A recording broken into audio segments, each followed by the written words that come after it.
Hello, welcome to the Rebuild podcast. I am your co-host Chauntae Gold with Alyssa Vargas. Hello. hello.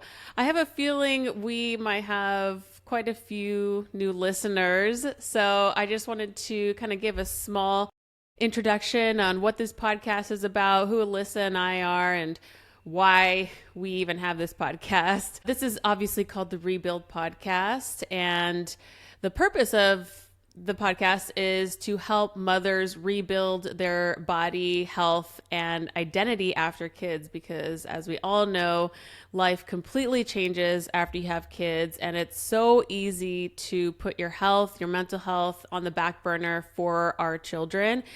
And so what we decided to do was to help moms bring back simple health strategies into their daily lives, and that way they can model these health habits for their children, for their family. And so I'm a board certified behavior analyst. It's just a fancy way to say an expert in behavior change. So a lot of what we talk about is through a behavioral perspective. And I also have my certification as a personal trainer, hormones and metabolism. And Alyssa, do you want to kind of share what your background is? Yes, I also have pre and post natal certification, personal trainer as well, nutritionist, sleep stress and recovery certification. I used to be a group fitness instructor, so I still have my ACE certification. And then I did mentor with a ACT acceptance and commitment therapy coach for 6 months. So I use a lot of that in my coaching. So really talking to women about their values.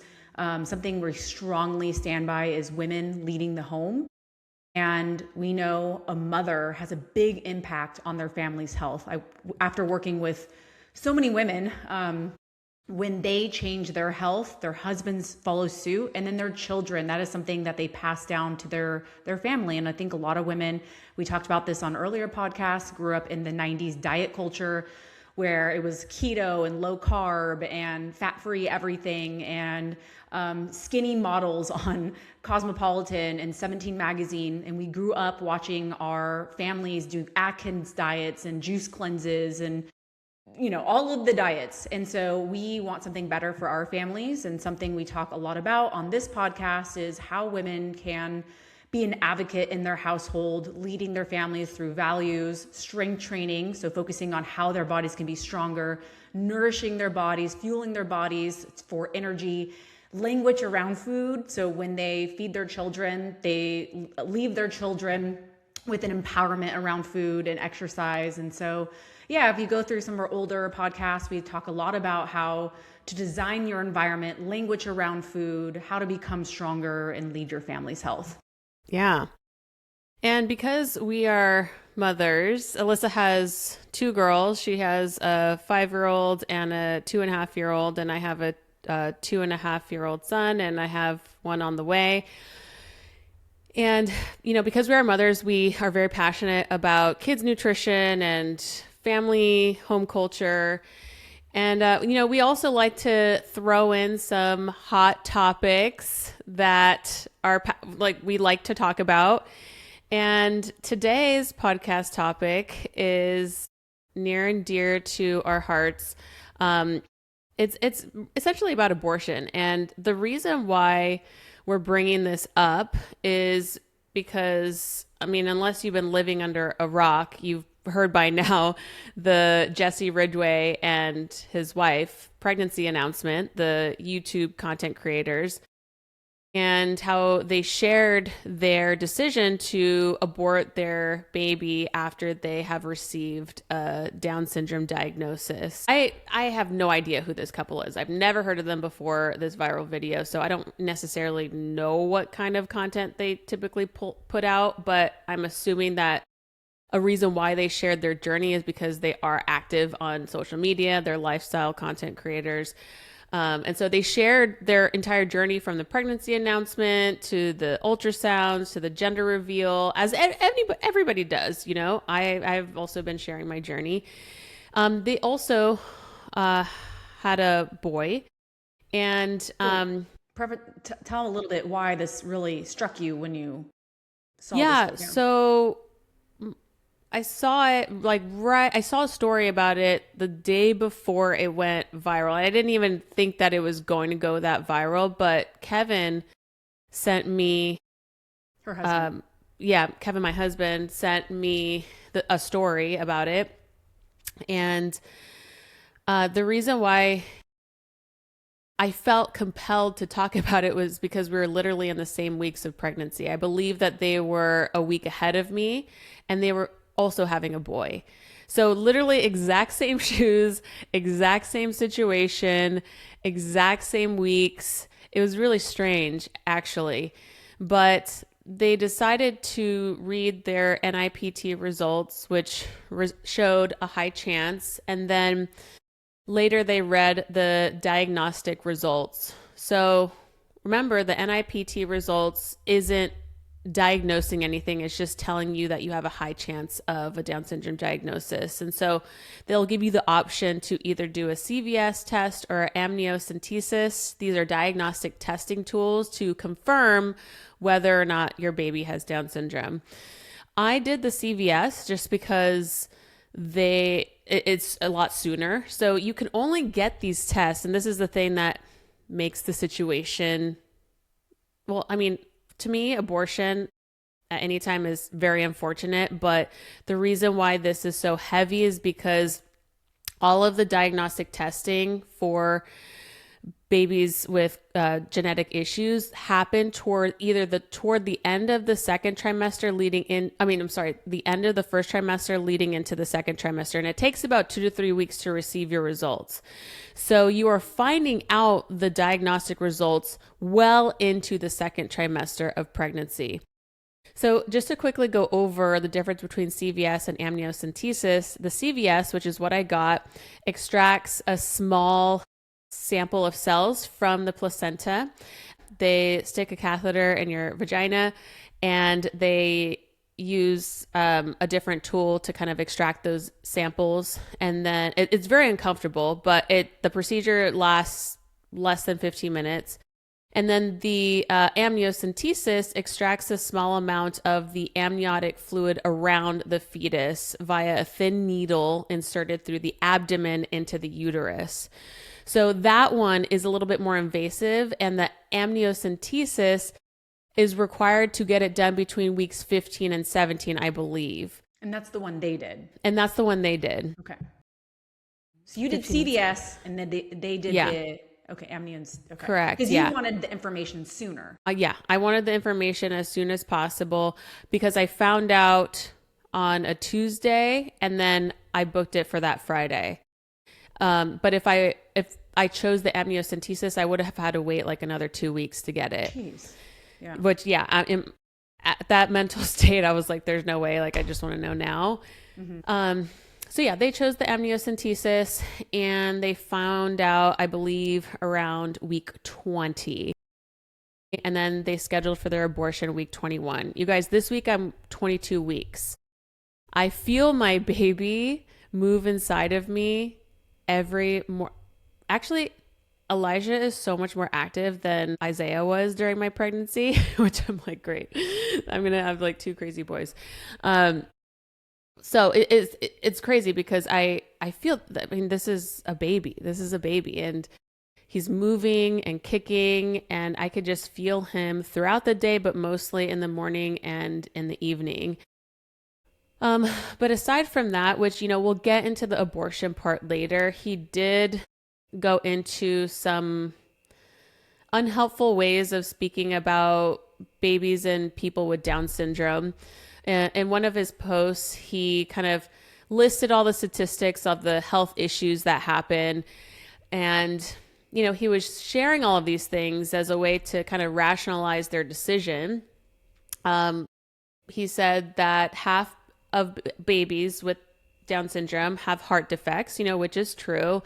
75% have hearing issues, and that half will have eyesight challenges, adding that impaired immune function, developmental disabilities, learning disabilities, delayed physical development, poor muscle tone, structural issues with face, decreased lifespan are also challenges. Sadly, the list goes on. Feel free to look it up. Down syndrome isn't a blessing. It's objectively shitty from a health perspective. Um, and so this obviously went viral, just the way that just like the negative side effects of speaking about the health issues and, looking at it from like this is all bad case scenario rather than, what all the things that I've heard about Down syndrome and all of the moms who have messaged me. Um, and so when I saw the video of the couple sharing this news, kind of announcing the results, I couldn't help but kind of obviously watch the mom. I mean, I felt for the mom. When I saw her cry in devastation, I related because that was literally me when I found out the diagnosis as well. And, she was very hysterical, I would say, and rightfully so. I mean, talking to so many Down syndrome moms, we all have similar stories. When we hear this news, it is so emotionally devastating. We're in a state of panic and worrying and, all the things that we assume about people and babies with Down syndrome come to mind. But the thing that stood out to me the most was Jesse's immediate reaction to the diagnostic results as well. He was reacting pretty much just as chaotic and unstable as she was. And, when there's these high crisis situations like this, or I don't want to call it high crisis, but sudden situations, unexpected situations, both a husband and wife cannot be freaking out at the same time because then nobody's in the driver's seat at this point. And everything that we do is controlled by fear and emotions. And so, in my opinion, this is one of those moments that it's a man's responsibility to really be the stability the woman needs in these unexpected situations. And I couldn't help but compare him to my husband's reaction. And I'm not saying that men should not feel sad or scared or fearful, but how they respond makes a big difference to how the woman responds as well. Kevin texted me a line that I will never forget, and I feel like it shows his character and just the type of man that he is. When he saw this viral video, he texted me, "We pray to God to make us stronger men, not to have easier lives." And there's a lot of things that Kevin said within the last couple weeks that have really helped shift my mindset from worrying and panic to calm and hopeful. And I do believe that men play a strong role in this vulnerable time in a woman's life because pregnancy is such a vulnerable time for a woman. Our hormones are changing, our bodies are changing. It's really a time where we need our men to step up when we are feeling fearful and vulnerable. And I felt like Jesse's reaction contributed to their choice in terminating. And I really do feel like maybe if he reacted differently or if he provided more encouraging and hopeful support for his wife, then she would have felt confident in herself that they could do this together and move forward with the pregnancy. With working with a lot of women that have gotten pregnant and being one of the first people they share that information with, I even talked to you, Chauntae, when you were talking about when you wanted to get pregnant. What I have noticed, you are most vulnerable in your first trimester. Mm-hmm. You don't feel like yourself in your body, even though you're not showing, you just feel so off. You doubt yourself, you're more emotional, you're exhausted, you're nauseous. I've worked with so many women and it's such a weird thing. Every time I've noticed the first 12 weeks, they doubt themselves. Mm-hmm. It's an interesting time and you're very emotional. And so, yeah, a couple things come up is like, here's the big ethical question I have.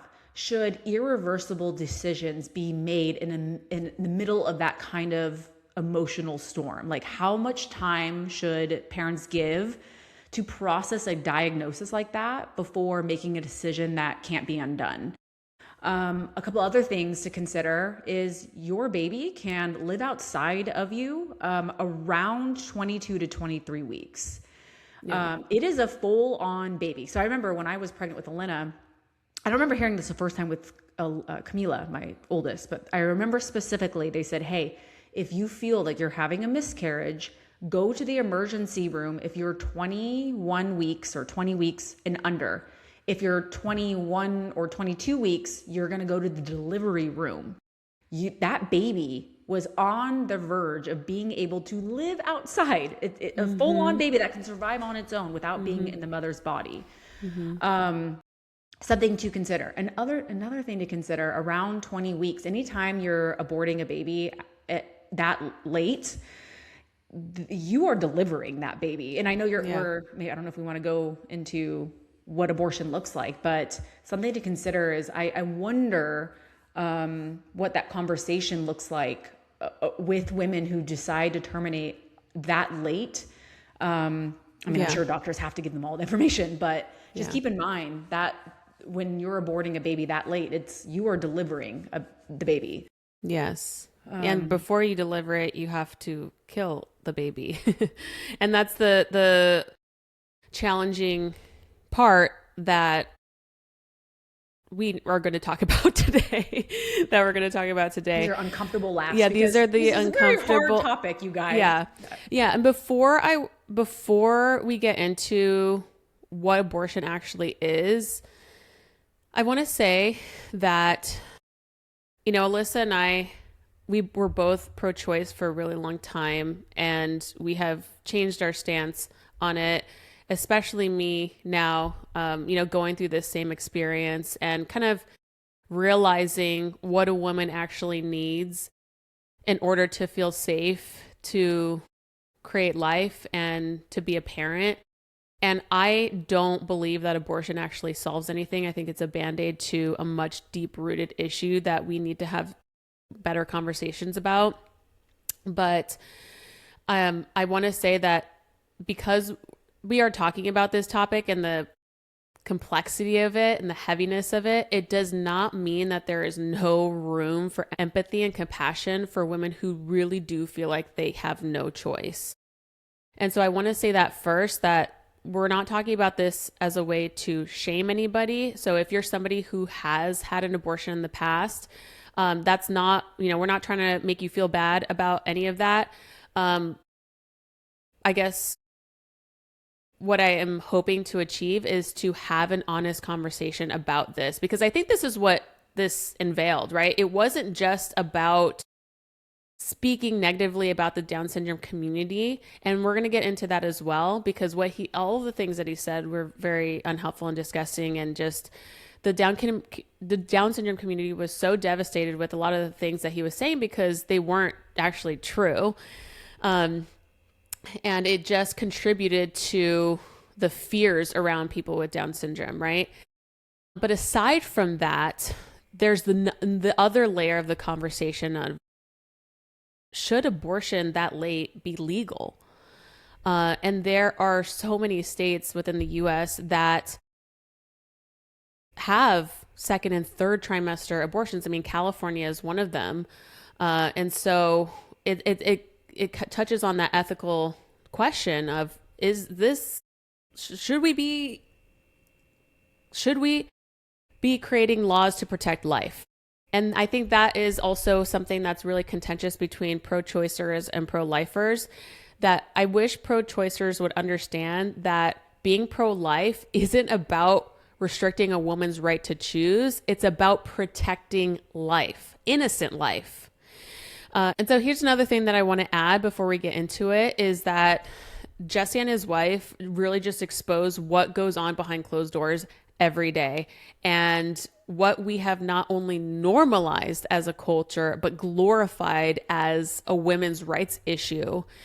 And so they just kind of exposed even, a lot of forums that I was reading during that week of waiting for the diagnosis. I was going on Reddit a lot and kind of just trying to read other women's experiences. To be honest, you guys, most of the threads that I was reading were women deciding to terminate their pregnancies. And so they just kind of exposed what people normally choose to do when they get a diagnosis like this. And there was even, I think because my algorithm was looking at those types of threads, I kept getting random notifications of just abortions in general. And there was a thread of a woman who went through IVF for 2.5 years, finally got pregnant. The embryo split in two, found out she was having twins, and she was pissed. And she wrote in Reddit just how devastated she was and how she wants to abort one of the babies. And, one of her reasons was because they were only planning on having one. She built a perfect life with her husband. She feels like the second one is just going to ruin their life.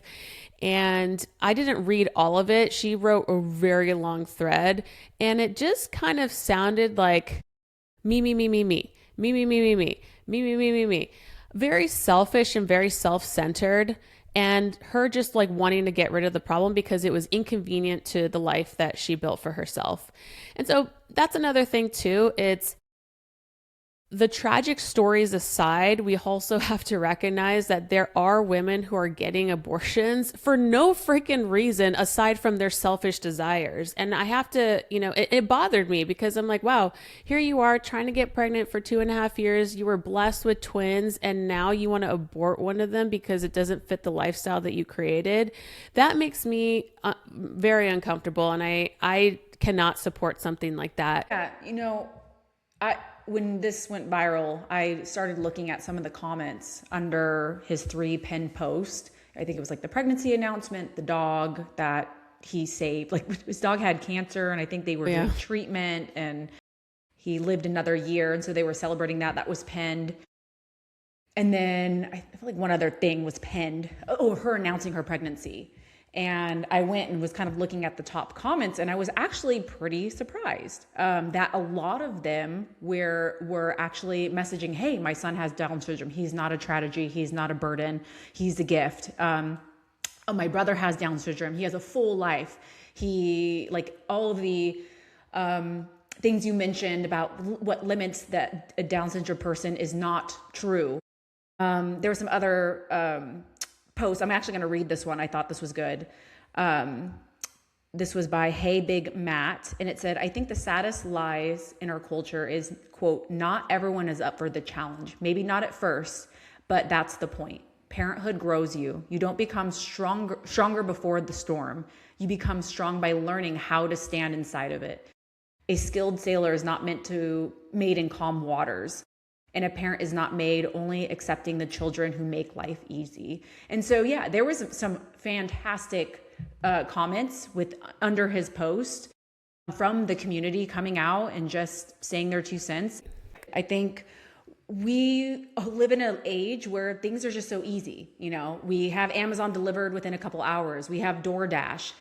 Our life is so cushy and so easy. So when we are up against like raising children, I think our culture's gotten a bit soft. I think when when this comes to you and your baby's going to have disabilities, I think people, quote unquote, take the easy way out because they don't want to deal with it. Yeah. And it's unfortunate. I mean, we're seeing this in Parenthood right now. If you guys follow Erica Camisar, she's a licensed social worker and a psychoanalyst and parent coach. She has a book out called Being There. And it's excellent. She's been on a lot of podcasts, and a lot of her content has gone viral because she calls out the lazy side of parenthood, and also just kind of like the cultural shifts of women prioritizing their career versus being home with their children for the first 3 years of development, which is so important, and how that has actually impacted our children, their mental health, their development, and we're seeing all of these diagnoses early on. I mean, there's so many other contributing factors, but she did talk about how important it is for the mother, the primary caregiver, to be as present and like physically and emotionally as present as possible those first few years. And, when we prioritize our career, we come home all day, we're trying to spend time with our kids, but we also stick them on screens. So the phones have been parenting kids, and that has been contributing to this culture of kids who just aren't having the skills to do basic stuff like brush their teeth, tie their shoes, get dressed, all of these things. And parents seek a diagnosis, and then there's all these therapies, and now the therapy industry, when it comes to like OT and ABA and PT, they're overrun. Like there's so many kids and they can't keep up with because of these discrepancies when it comes to our parenting styles and how it's changed. So yeah, I think it really just starts with like the beginning, right? On our family planning, our choices, or perhaps unexpected choices. Like if we choose to be a parent and we get an unexpected diagnosis, now we have like this unlimited freedom. Well, if I don't like what I get, then I could just get rid of it and try to start all over, which is exactly what happened with the Jessie viral video. And so before we get way too off topic, because there's so many different angles that we can go, but what I really wanted to kind of bring back is the reality of what abortion actually is. So for the first trimester, this is where you take two medications that I can't pronounce, but essentially one stops the pregnancy from continuing by blocking progesterone. And then from there, your uterus starts to contract. This is really similar to very heavy cramping period or a miscarriage process. And then your body disposes of the baby. During an in-clinic situation, a small tube is used to gently remove the baby from the uterus. And so I do believe that you still have to take the medication if you're going in for the in-clinic situation, which I believe that is a legal process across the board right now. I haven't quite been keeping up with everything that's been going on with mail-in abortion pill access, but as of now, you still have to go into a clinic and get this procedure done. So when it comes to second trimester, which is 13 to 24 weeks, the baby is obviously much larger and much more developed. Organs are formed, and the baby is continuing to mature. The pregnancy is more physically advanced. And so medication is delivered to cause labor. And there is a needle with poison that injects into the baby's heart and stops the baby's heart from beating. And once that happens, then the doctor comes in with forceps and dismembers the baby and removes limb by limb during that process. And something that Alyssa read was that sometimes the baby's heart doesn't stop with that first injection of poison, and the doctor still goes through the procedure of ripping the baby apart while the heart is still beating. And so yeah, it's messy. It's not a pleasant thing to look up, read about, talk about, or I imagine experience. And so when we talk about abortion, we put a lot of fluffy language over it. I mean, when we were doing research on this, they will say in like the first trimester, the removal of the tissue. Okay, well, what is that tissue? It's a baby, right? Or fetus, right? In order to kind of like ignore the realities of what you are actually aborting, people will use this soft, sugar-coated language. Right? What was that? A clump of cells. Yeah, clump of cells or fetus or tissue to make it seem like you're just removing like a parasite, for example. I don't know, something that shouldn't be in your body. And so this is kind of what we were talking about, how we've glorified and championed and fought for the right to essentially kill our babies when it is not convenient for the life that we've created ourselves. And I'm talking about this is separate from women who are in really challenging situations, living in poverty or, rape or incest or all of those things, which I'm going to get into those data and statistics as well. I would also encourage you guys to look up debates. So one of my guilty pleasures is I love a good debate, especially with people who are very intellectually compatible to debate a very hard topic. One of my favorite pro-life debaters is Lila Rose. She has an organization called Live Action Org, and it's a pro-life organization dedicated to ending abortion and creating a culture of life. And she is connected with so many pregnancy help centers and pro-life agencies to really help women choose life and carry out those pregnancies and provide them with tools and resources and money and all of those things. But Lila debated Kyla Turner on should abortion be legal and do children in the womb have rights? And it's a 2-hour long debate. They go over all of like the nitty gritty details of when life begins. They even go over like when does brainwave activity starts, different case scenarios, when is a baby viable for life, and all of these different, situations. And so I'm going to link the debate in the show notes so you guys can watch it. And I encourage you, even whether you're pro-life or pro-choice, it's good to hear other people's point of view and perspectives and to hear a good debate because both sides make really great points. So I want to throw that out there as well. But I want to get into the history of abortion and how we even got to this place as a culture and society. We all know Roe versus Wade. There was a time before Roe versus Wade. And if we go back to the founding of the United States, abortion wasn't regulated the way it is today. And in the early 1800s, many states followed a concept called quickening. And this is referred to the point when the mother could first feel the baby move. And so this usually happens around week 16 to 20 weeks of pregnancy. And before quickening, abortion was often treated as a criminal offense. But then by the late 1800s, attitudes began to change, and doctors, lawmakers, and religious leaders became very concerned about abortion. And then states started passing laws restricting and banning the practice. So by the early 1900s, abortion was pretty much illegal in most states, except for situations where the mother's life was in danger.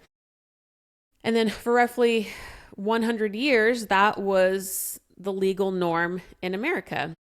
And then the 60s came around and there was a bunch of cultural shifts that happened at that same time. So there was the sexual revolution, the availability of birth control, the growing women's rights activism, and then of course concerns about unsafe illegal abortions that were happening. Some states such as California, New York, and Colorado began loosening abortion restrictions. And then America was, becoming very divided on the issue way before Roe versus Wade ever reached the Supreme Court. But then we fast forward to Roe versus Wade, and this case actually began in Texas. And at the time, Texas law prohibited abortion except when necessary to save a mother. And a woman named Norma McCorvey, I should say, became pregnant and she wanted abortion, but abortion wasn't legal in Texas. And her attorneys filed a lawsuit challenging the Texas law. So to protect her identity, she was referred to Jane Roe. And so the Supreme Court made a decision in 1973 that ruled 7-2 in favor of Roe. The court held that the Constitution contains a right to privacy, that it's broad enough to actually include a woman's decision to terminate a pregnancy. But the Constitution never actually explicits abortion itself. Instead, the court reasoned that a right to privacy could be inferred from several constitutional protections and that this privacy right extended to abortion decisions. The court also created what became known as the trimester framework. So first trimester, the government could not prohibit abortion. Second trimester, states could regulate abortion in ways related to maternal health. And then third trimester, after the baby became viable, meaning capable of surviving outside of the womb, states could prohibit abortion with the exceptions of the life or health of the mother. And this decision effectively invalidated abortion laws in nearly every state and made abortion legal nationwide. And then we come to 2022, the year 2022, and the Supreme Court decided the case Dobbs versus Jackson's Women's Health Organization. So the court ruled that the Constitution does not contain the right to abortion and overturned Roe v. Wade. The court did not rule that abortion was unconstitutional, but instead it returned authority over abortion laws to elected representatives at the state and federal level. So as a result, states like Texas enacted strong abortion restrictions, and then states like California expanded abortion protections. And to be honest, my personal opinion is that that is completely fair. Specific states that you go to have a culture, have laws, and just have specific standards that are never going to change. Like, what I'm trying to say is California is never going to be a pro-life state, just like Texas is never going to be a pro-choice state. And so in my opinion, I think leaving power up to the states just based on their values, their culture, how they operate is completely fair. Yeah. I wonder how many people are actually 100% pro-choice and 100% pro-life. I would assume most people probably have an asterisk. Like, I'm pro-choice, asterisk. Right. I'm pro-life, asterisk. I was talking to a friend of mine, and she knew we were going to talk about this, and I was like, "Hey, what do you think about this?" And she actually chose the adoption route, but she did want to give her input. She said, "I'm off the cuff," so she's like, "This is what I think. Pregnancy obviously has an enormous impact on the human body, both physically and physically and emotionally. Parenthood is obviously a huge, important job. I don't think it's anyone's best interest for children to be born into a situation they are not wanted. I also don't believe that women should be forced to sacrifice her body when she doesn't want to. Regardless of the situation ends, raising a baby, adoption, or abortion, the emotional, physical impact is likely lifelong. I just really think that every person should have the right to decide for themselves. There is way more to my stand." She also said, "I also hold on." She did add, "I think it's reprehensible to use abortion as a birth control method.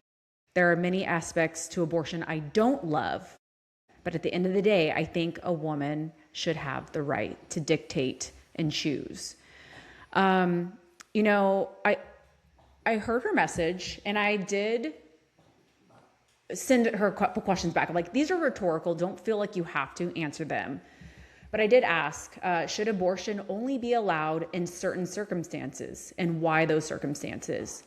How do we determine when a situation is too difficult for a child to be brought into the world? And what's considered a bad situation? That's pretty subjective. Yeah. And the other thing is, I'm curious when it comes to abortion, why using abortion as a birth control method is reprehensible, but yet maybe someone that doesn't want twin pregnancies or a Down syndrome baby, where's the line? Where's the line, right? Yeah. Who gets to decide what's the difference? It still ends with the baby being aborted and killed. Mm-hmm. So it's a sticky conversation. And I know I want to hear you go over the statistics again, because I think this would be a good place to talk about why people do abortions. Yeah. We need to figure out the why and then come up with solutions to solve that why, because whether you're pro-life or pro-choice, I don't think the majority of people actually want abortions. You know what I'm saying? Like, we should collectively work together to prevent abortions from happening in the first place, right? And so I understand everything that she's saying, and it makes sense. And like I can empathize with that because that was definitely my mindset most of my life. And women who are stuck in those really hard situations, who feel like they have no choice, I can't, like, I don't even know what I would do in that situation either if I was, you know, in my 20s, you know what I'm saying? Because there were definitely years that I could have easily gotten pregnant, and I can't say that I would have moved forward with the pregnancy during that time, you know? But, you know, as you go through the pregnancy process and you become a mother and you go through the ultrasounds, and it's just, it's undeniable that it's a human life. And so, yeah, Alyssa brings up a question like, where does that line draw? And another question too to ask is, do preborn babies have human rights? Do they have rights? And if they have rights, then we need to make laws to protect those rights. So yeah, we obviously don't have the answers. We don't have the answers to these things. These are just things that we want to bring up and start a conversation around. But going back to the reason why women have abortions, there was a major Guttmacher study, and Guttmacher, I think I'm pronouncing that correctly, but Guttmacher Institute is a research organization that focuses on sexual and reproductive health, and this includes abortion, contraception, and maternal health. So 1% reported rape and less than 0.5% reported incest as contributing reasons. So, you guys, I think about 1 million abortions happen per year, maybe more, a little bit less than that. So around that range, but less than 1% of that is through rape. And so a lot of the abortion debates that I listen to always bring up that 1%. And another question that you can think about is, if abortion was restricted except for the case of rape or incest, would that be okay to you as like a pro-choicer? You know, because and the reason why I'm asking this is because that's the people always bring up that 1%, but the reality is most women are not having abortions for that reason. For most important reason, health of the mother was around 4% and fetal health was around 3%. And so the reasons so that... So that's 8%. I would say those three or four: abortion, incest. Or sorry, what did I just say? Incest, rape, mother's health, and what was the other one?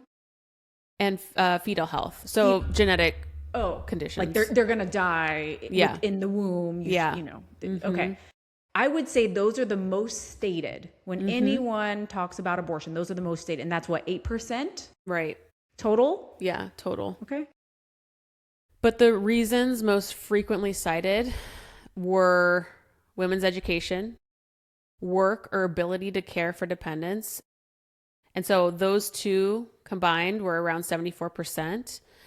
She could not afford a baby right now, so around 73%. And that she did not want to be a single mother, or that she was having relationship problems, around 48%.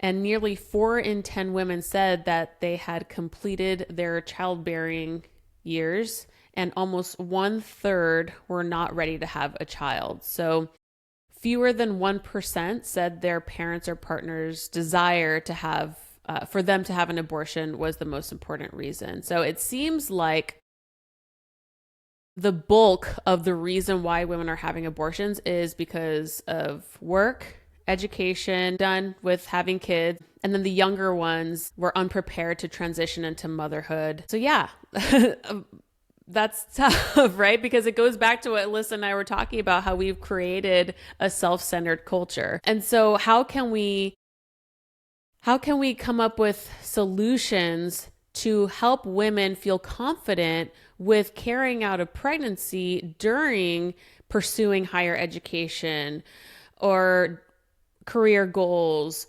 Or, you know, men also, this is another one, leaving men out of this conversation, I think has been detrimental. And I'll get into why. But something that I want to add is that there are actually more pregnancy help centers than there are abortion clinics. There are up to 3,000 pregnancy help centers. They're often called crisis pregnancy centers in the United States, and they generally focus on alternatives to abortion. So they provide free services, including ultrasounds, pregnancy testing, material assistance, so like diapers, formulas, parenting classes, counselors, mental health advocates, supports, right? So women who feel like they can't afford to have a child or don't have that support, they could actually go to these pregnancy help centers. And that was another thing that was in the back of my mind too, is do women actually know about these things? Because I didn't until Nope. We knew about Planned Parenthood. yeah we knew about Planned Parenthood, but we didn't know about these pregnancy help centers and all of the resources that they give women for free. Does that come down to marketing though? Like, do they need to market themselves Yeah, better? Because I'm pretty sure Planned Parenthood's at the high schools and at college campuses with tables. that's so true. Yeah, I don't know. Well, I mean, I know Planned Parenthood gets or did get federal funding. And so a lot of these pregnancy help centers, I believe, are nonprofits. So they're a lot smaller. They're more grassroots, like Live Action by Lila Rose. She's interconnected with a lot of these pregnancy help centers. And that's like part of her message is we have resources to help women. We just need to get the word out that these things are available. Some other solutions is we need to talk about lowering the cost of adoptions. I believe adopting a child is around 30 to 50K here in the US. So really, it really should not be that expensive to adopt a child. We need a better foster care system. The foster care system is an absolute mess. You know what? I have a question about that. This is completely uneducated because I don't know how all of this stuff works, but why don't we have orphanages here in the US? And the reason why I asked this is because I volunteered at an orphanage in Peru when I was there for 3 months with my family. And it's like a school and these kids grow up together. Alyssa's looking it up right now. I didn't have time to look it up or anything. It's like a school. And so you're pretty much in this orphanage with kids your age and they grow up together. And then obviously, people can adopt them from this orphanage, but they have activities, they celebrate holidays, they have clothes, they have food, they, have playtime. Let me tell you, it says traditional orphanages do not exist in the U.S. as the country transitioned to family-based foster care systems in the mid-20th century. Instead of orphanages, the U.S. child welfare system places children who cannot live with their parents onto foster homes, kinship care, modern residential group facilities. That's why. It's just, I guess, yeah. Well, it's an and then alternative. and then people take advantage of the system to get paid and abuse kids. Yeah. So I don't know, man. Maybe we should bring back orphanages to the U.S. Little Orphan Annie. Did you not see Little Orphan Annie? No. She was happy. Well, I'm just saying because I volunteered at an orphanage in Peru, and those kids, they like grow up together and they're like each other's family, and they provide a lot for these kids at the orphanages, and they have playtime and swim time, and so they kind of grow up there. And so anyways, I know that's completely off topic, but we need obviously a better foster care system, and then better men. If you haven't heard my episode or our episode of Raising Boys in a Girl's World, I talk a lot about, the challenges of young men and what they're going through and figuring out their place in the world. And I think leaving men out of the abortion discussion is not helpful, but it also gives men more power, because men who are not ready to take responsibility for themselves, of course, they're going to say, of course, I support her choice and encourage abortions. And there's been even some cases of, women getting pregnant unexpectedly and their boyfriends have been,